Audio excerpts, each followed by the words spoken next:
I'm speaking with Jerry Shreiber, who is the President and CEO of J&J Snack Foods.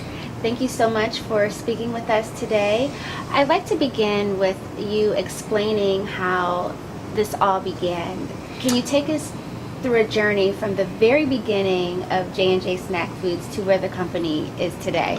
Well, I can, and to describe it, if I might, it's like a fairy tale. It's like literally a business fairy tale. Poor Jewish kid from the wrong side of the tracks, gets married early, has to get a job in metalworking, which I did, and I had a couple of close mentors at the time, people named Fred Kulik and Al Safa from Kulik and Safa Manufacturing Company, which made semiconductor machines. And I was able to rise through the ranks. Then ultimately I went on my own. I opened up my own metalworking shop.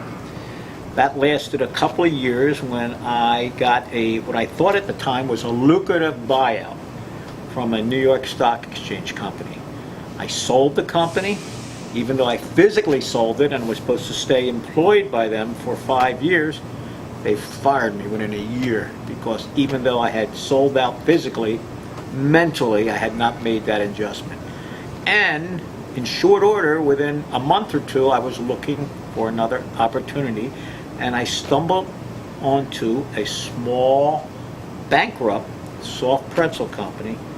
It had 8 employees, some very old baking equipment, and $400,000 in sales. But there was like a magnet that kept pulling me to it. And ultimately, I went into a court proceeding, a bankruptcy court proceeding, and believe it or not, I raised my hand, and I was the successful bidder. I paid all of $72,100 for the company. Thus began my odyssey into the soft pretzel business, which later grew to a lot of other products, some of them right here that we're talking about today. That was 43 years, 8 months, and 23 days ago. And today we're a public company with sales approaching close to $1 billion, and we've had 43 straight years of growth with profits. Amazing. So you have created perhaps the leading company in the frozen snack foods industry. And this interview will be viewed by business students throughout the region. Can I ask you, what is your greatest motivation and inspiration to constantly come up with new and innovative product ideas to provide snack food products which are considered the best in the country year after year? Well, I appreciate the compliment, and with all due respect, we are one of the leading frozen snack food producers, and my goals from the very beginning was to build a big company and to make my family proud of me. When I say my family, my mother, my father, today my children, I have 3 children, 6 grandchildren, my girlfriend who was in this very room. But along the way, we created a dynamic company with terrific products and great people, and it is a combination that works. Many years ago, when we first got into the business, I tried to figure out what would be our goals, what did we want to become, and I came up with 3 or 4 different criteria, which today have become strengths. One, we wanted to have niche products, certainly soft pretzels and our churros and our icy frozen beverages are all niche products. And secondly, we wanted to be the low-cost producer, so we could meet any kind of challenges that would come from within our industry or for those wanting to get into our space. And thirdly, and equally as important, I wanted to dominate, and maybe that's a poor word, but I certainly wanted to be a leader in the marketing and the distribution, because you can make a good product, You could have the best systems in there, but ultimately you gotta have to market it and sell it. And we are complemented by a great marketing staff and a great logistics or distribution system. So let's speak about the marketing. I can imagine that marketing and branding are top concerns for managing your company. What strategies have been the most successful and why? Well, the three key points that I just mentioned: niche products, be a low-cost producer, and then have the best people that can not only create the message, but create the message from within, so that our people that are structured with them or under them are able to take that to our customers and to the general public. You have been very successful and you've worked very hard to build a recognized brand. What do you consider to be the keys to success for yourself as well as for other entrepreneurs? Well, in addition to God's blessing, which has to be a part of that, and I'm not a religious person, although I have a strong heritage and a strong cultural respect for that. Good people, certainly good planning and execution, and always look at tomorrow, the future, even while you're working on today. When I say good people, people who are smart, people that work hard, people that have honesty and integrity, that will complement me and will certainly help the company grow. So what is the best part of your job as the president and CEO of J&J Snack Foods? Well, not necessarily in this order, but one of the best parts of my job, and I didn't mention this earlier, but I live on a farm and I have 7 dogs, all rescues, and being the president and CEO and majority shareholder, I get a privilege nobody else gets.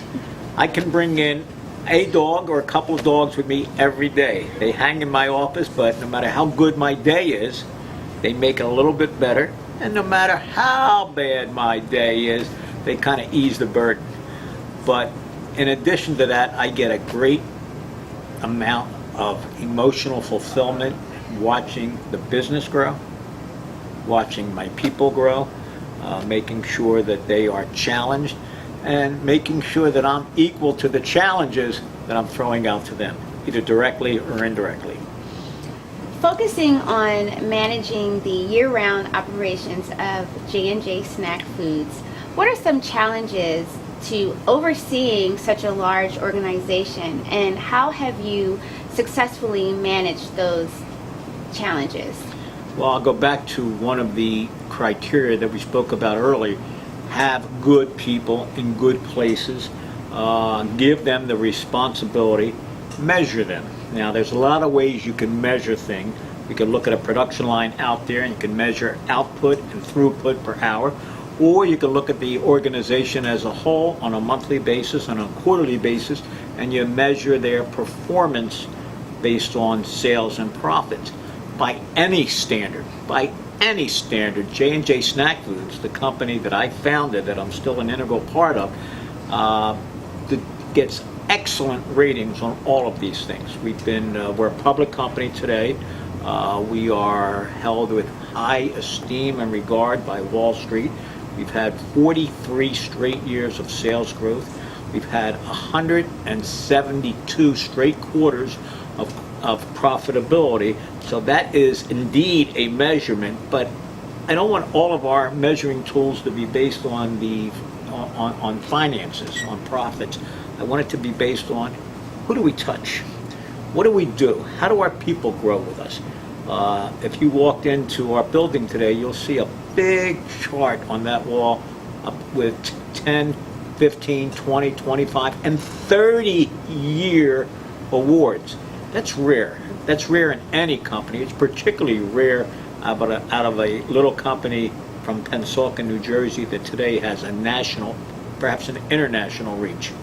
So speaking about employees staying and having such a long longevity, from a human resources perspective, what is the criteria that you look for in a potential candidate when seeking to hire new executives and senior managers?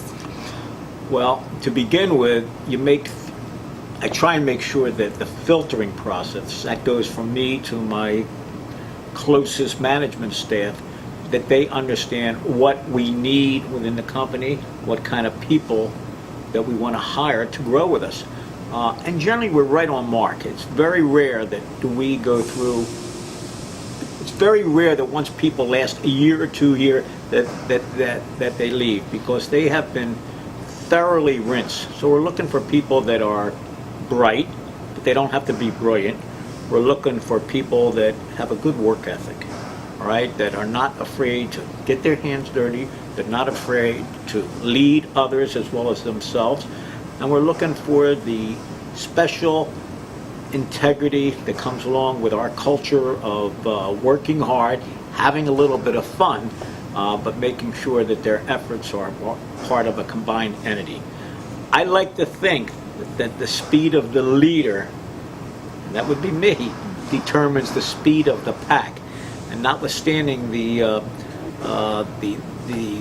boot that I have to wear now because of a stress fracture, I think indeed, that my pack moves very swiftly.